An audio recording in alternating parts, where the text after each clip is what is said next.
When it comes to Tisha B'Av, we all sit on the floor, and what do we say? EICHAH. We all say EICHAH. This is another EICHAH. EICHAH yuam zahav. How could it be that the gold became so cheap? EICHAH, how could it be yuam became cheap, zahav, the gold? Yishne hakesem atoiv, that the most valuable gold lost its value.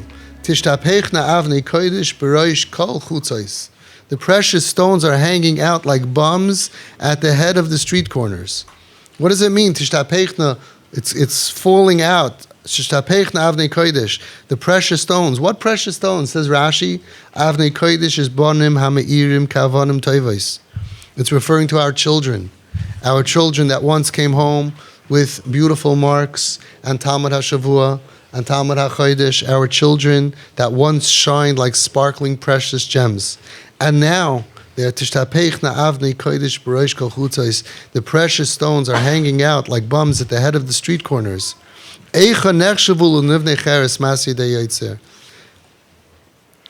How could it be that these things that had such a value are acting in such a way that it makes them look so worthless, like cheap earthen pitchers created by simple potters? We have to know that these children are gold. And we also have to know that if they're not at home, it's our fault. Our TP kids are home. Our TP kids are not strewn about to be left on their own, as we heard tonight, so many testimonies. It's up to us to decide if they have a home, where they're comfortable, or they're homeless. And when they're homeless, they're going to be Tishtapechna avnei kodesh b'roish kol chutzos. We have to open our homes. We have to know how to treat them according to the Torah, according to the Derech HaTorah, according to the Chazon Ish. Not to reject them, God forbid. And according to the Baal Shem Tov, according to all the other Gedolim that we have. When we go outside and we see these kids smoking on Shabbos out by the lakes, out by the parks, I look there and I say, how did this happen? How did this happen? But not like what other people say. Other people say, how did it happen that these great kids are Mechal Shabbos and on the street? And I say, how did it happen that Jewish parents let their kids feel so uncomfortable at home that they have to find solace and friendship in a park? How did it happen that they're on the streets? I know they're struggling. I know they're suffering. But EICHAH, how could it be that Jewish parents are burying their kids?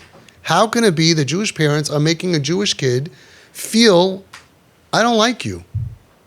I can't take this. When every Torah giant and leader says to do the opposite. Every single Torah leader, wherever you go, whether you're Litvish, Hasidish, you're Sephardish, doesn't matter. They all gave us direction, and yet, of course, it's painful and difficult, but how can it be? How can it be? I go outside and I see kids, and they say, everybody hates us. Everybody looks down at us. EICHAH. Why are they on B'reish Kol Chutzos? Why are they thrown out on the street to fend for themselves? Why are girls having to find sources of income because daddy and mommy can't give them money because we don't like the way you're dressing or we don't like what you're doing with the money, and they have to do much worse things to get money, girls and boys. Like we heard tonight, kid had to sell drugs, right? To sell drugs to get money because tati and mommy wouldn't give him money. Meanwhile, they came here, they did what they had to do, and the kid is not selling drugs, not doing illegal activities, and he's not using drugs. So I look outside and I say, what is happening here? What would the Baal Shem Tov say? What would the Rebbe say? What would any Rosh Hashiva say if he walked outside and he would gather all these kids on the street and say, why aren't you home? Oh, my father clutches his heart every time he sees me. Right? My mother cries by the lecht, like I'm Hitler. And meanwhile, these are Nebuch, imshilded kids. These kids we all know are hurt. And when they're smart and they're sweet, and if you just makarev them and you're not judgmental, you draw them into your life and into your home. That's the EICHAH that I say. EICHAH tishtapechna avnei kodesh. What are they doing by the parks? What are they doing by the lakes? Because they don't feel comfortable at home. If you look outside in Borough Park or wherever these places are, you'll see hundreds of kids. And then you'll see a few TP kids there, and then they go home like 9 o'clock, 10 o'clock. They're not out because they don't need to be. The guides on the street, the mentors on the street tell me. Immediately we could tell if a kid has parents by you or not. The kids who have TP parents, they feel loved and warmth at home.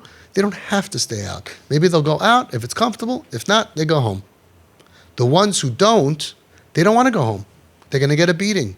Hatzalah and Shomrim are called, I don't want to exaggerate, once a day, 7 times a week for sure, of domestic violence between parents fighting with their kids. My friend is the head of Shomrim in Flatbush. They have 20 members that are trained for domestic violence, of parents, of any kind of domestic violence. And I asked him, how many do you have? He has several calls just in Flatbush, a week of parents physical fighting with the kids. Kids physically fighting with the parents. I asked him, did you ever get a call from one of my parents? No. You won't find any Hatzalah or Shomer member that's going to say that TP parents who are listening, or semi-listening even, that their kids that they need Hatzalah and Shomer because of domestic violence. So I look around and I'm like, what? You have so many kids by the lake? You have so many kids by the park? Where are we? If we went there, not to march out and sing against them, if we went there and did what our tzaddikim would do, they would all melt. There's 1,000 of them, there's 100,000 of us. People say, let's go out with Harbor Shlufa. Those days are gone. We don't kill anybody anymore. Go out with your hugs. Take your friends and go out with your kids and go out with your friends and go out and be makar of them. And they love it. Thank God. They want our acceptance, like she said tonight. They want our acceptance. If they didn't want us for real, I would have no medicine. They're dying for us to come. They're going to look at you, what? And they're going to see through your eyes, they're going to see your heart. If your heart is emes Torah heart, that doesn't judge them, doesn't look down at them, has compassion for them, has mercy for them, they're going to be so happy to see you. And these are the mentors, like what you people are here. So many mentors on the street, that you have that compassionate heart. How did Moshe Rabbeinu become a leader? Not because he was very smart. Bayar b'sivleisam. He saw what was going on. Rashi brings down a medrash. What does it say? Nasan einoi v'libay liyos meitzar aleim. He gave his heart over, his eyes and his heart, to care about them. How do you go home Friday night and just have your meal and close the door and go to sleep when there are avnei kodesh that are strewn about as if they feel that nobody cares about them? And then, chas v'shalom, there's a suicide. Oy! How many suicides are there? Almost one a day. Oy, so terrible. Are we going to say, Yodenu lo yishafchu? Could we say that we're not responsible? We need an egla rufa. If we all went and did what the Baal Shem Tov taught us to do, what the Chazan, it doesn't matter where you're from. And we did what we're supposed to do in this dar, swamp them with caring people, bring them food, bring them love, show them we accept you. Oh, I'm scared. We come up with new Torah, new age Torah. Look at authentic Torah. I'm putting together a book. I have over 5,000 divrei Torah and stories of authentic gedolim on how to deal with this. And yet it happens, and parents and everybody freak out and zero, like as if it never happened before. We have no idea. Yeah, we have a messiah of how to deal with this problem. And love is not a dirty 4-letter American word. It's throughout. It's throughout. Only with love, and without judgment, and with supplying and supporting, and however you want to do it, get it done. Because that's really the Tisha B'Av that I have. So how do we have kids that grew up in our community and think the community hates them, and think that they're worthless? How did we let that happen to our kids? They struggle. Yes, and because of their pain, they have different color hair. Yes, and they're not. Yes, and they don't. Yes, I got it. I got the problem. But what happened to us as a community to be the solution? Who's going to be the solution if not us? We have such success at saving kids. So we have to create an army. You have to create an army. And it has to start with you. You have to teach your friends that we don't just ignore them. These are our kids. And if we did that, there wouldn't be all these kids on the street. There would be 90% would be home, and they would get better, and we wouldn't have this pull from the street and the anger and all these organizations that the Freya kids who were rejected. You know how much pain we have in Klal Yisrael from kids who were rejected against the Torah? Kids who were rejected against the Torah and left for dead, and then they somehow didn't die, and they created an organization, and then we have a big problem now. You know how much we're suffering from these people? It's our fault. It's our fault. We didn't medicate them. We didn't treat them properly. When they showed issues and problems, we used rejection. We used small daicha. And we didn't do the right thing. And that's Alzeh Ani Bachia. For me, that's Tisha B'Av. All the kids that are dead, Rahman al-Itzlan, from suicide, from overdose, hundreds a year. Hundreds of parents burying their kids that didn't have to be. Hashem has his cheshbon, but al pi teva, we know what works. Didn't need to be. Didn't need to be. Very, very sad. Just there was a suicide last week, and the parents, I accepted them to the group like a while back. They never came. Everything's bashert, but the kid's gone. I don't know why they didn't come. Whatever. And I'm not saying that if they. We never had a suicide. B'li'ayin hara, Dave Shazavayter Helfen, and this kid, killed herself. So we have to really cry for the kids who are gone, and we have to cry for the kids they're waiting for us. They're so open to it. Just they don't trust us. So I'm going to end with this story. I've said it many times, but it just really brings it out. It's a true story. All my stories are true.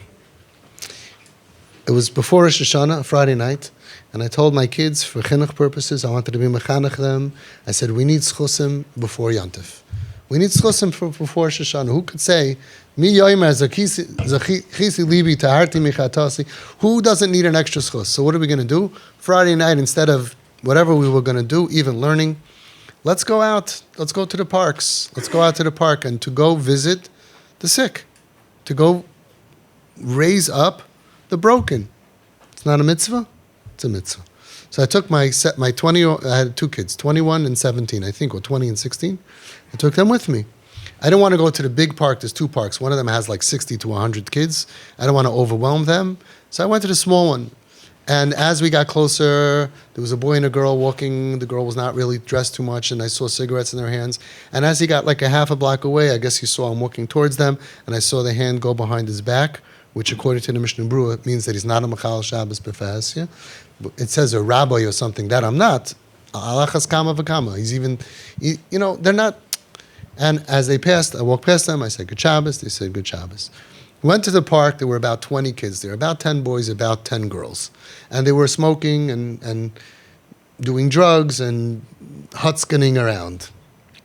And I sat down next to a boy. I sat down at a table, a little round table, on the outdoor concrete tables. What do you want to play? Alexa, stop.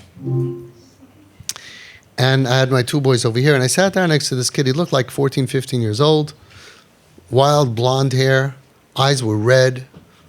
Looked like he was drunk, high, I don't know what. And I just started, hi, how you doing? What's your name? Where do you live? I live here. Schmoozing, couple of minutes. And another kid saw this guy's talking to some strangers. His friend is talking. He came over, and he came over before, mamish, like 5-10 minutes.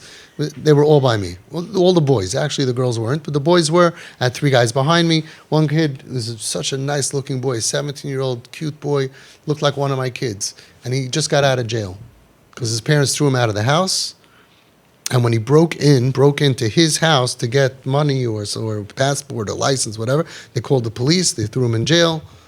Okay, nabuch. And I just wanted to adopt all of them. I call them puppies. Sweetest kids, like so misunderstood, And they're tapech navnei kodesh. They're b'rosh kachutzos. They're strewn about like as if they're worthless. So I'm sitting next to this kid. I'm schmoozing with all these guys. A couple of minutes goes by. And he goes to me, he turns to me, he says to me, wait a second, why are you being so nice to us? Everybody hates us. That was the statement. Their impression is that everybody, the whole community, hates them. Who gave them that impression? We did. Parents walking by with their kids and telling the kids, don't look, walking around or whatever, as if they're worthless pieces of garbage. Lepers, mitzayraim, right? Rahman al-Itzlan. That's the impression that we gave them. So he tells me, wait a second, hang on. Why are you being nice to us? Everybody hates us. Now, I don't know why I did what I did. I have no idea. I turned to him, I took off my glasses, and I said, look in my eyes. I said, look in my eyes. What do you see? Look in my eyes. Alexa! Stop. She's out of control tonight. Never had this before. So I don't know why I said this to him. I turned to him and I said, look into my eyes. What do you see? I have no idea why I said it. This 15-year-old punk, right? This drunken, red, I don't know what he was smoking, what he was drinking. His eyes were like, He looks in my eyes. You don't have to go to a chacham. He looks into my eyes and he says the following words. He goes, you don't hate us. You're not a bad guy. He could see because the eyes are the gateway to the soul. And he was somehow able to see the truth, that I don't hate him. I don't look down at him. I feel very bad for him. In fact, I'm sure that if I went through what he went through, I would be a lot worse than him. And I believe in him. I believe in them. It's the truth. And that's it. That's all we need to do. They're going to say, what are you doing here? And you're going to say, I just came to chill. I just came. I wanted to see you. Can I get you a drink? Can I invite you for a meal? The Shiva of Chaim Berlin. Der Shiva of Chaim Berlin soll sein gesund. Reb Aaron Schechter soll sein gesund. Shlita. He went outside Friday night. He was going somewhere to a simcha. He saw 4 Jewish boys smoking on Shabbos. What did he do? Scream at them? Shabbos! Shake it! He went over, he said, boys! In English, boys! Ich hab euch lieb. I love you. I love you. That's what he said. Boys, ich hab euch lieb. I love you. If there's ever anything I can do for you, don't hesitate to come to me. That Sunday, one of those 4 boys came knocking on the Rosh Hashiva's door. I want to get better. Can you help me? And with the help of the Rosh Hashiva, he went to yeshiva and he became Shemet Torah Mitzvahs. The attitude of Torah is, I'm here to help you. The attitude of Torah is, we love you. But as a community, EICHAH, how is this possible that we messed up so bad? That we give the impression to these heilige neshamas that are chelik elokah mimal mamish, that we give them the impression that we think that they are junk. That's what I feel. I feel bad for them, but I feel worse for us because we're failing as a community to do what our tzaddikim, authentic gedolim, taught us to do. I had a Rav who was arguing with me, no, the parents shouldn't this and that. I said, Unschuldig, Rabbi, where are you from? Where are you from? He's a musmuch of Torah V'das. So I said, hold on. I sent him what Rav Pam Zatzal writes exactly what to do. His Rosh Hashiva.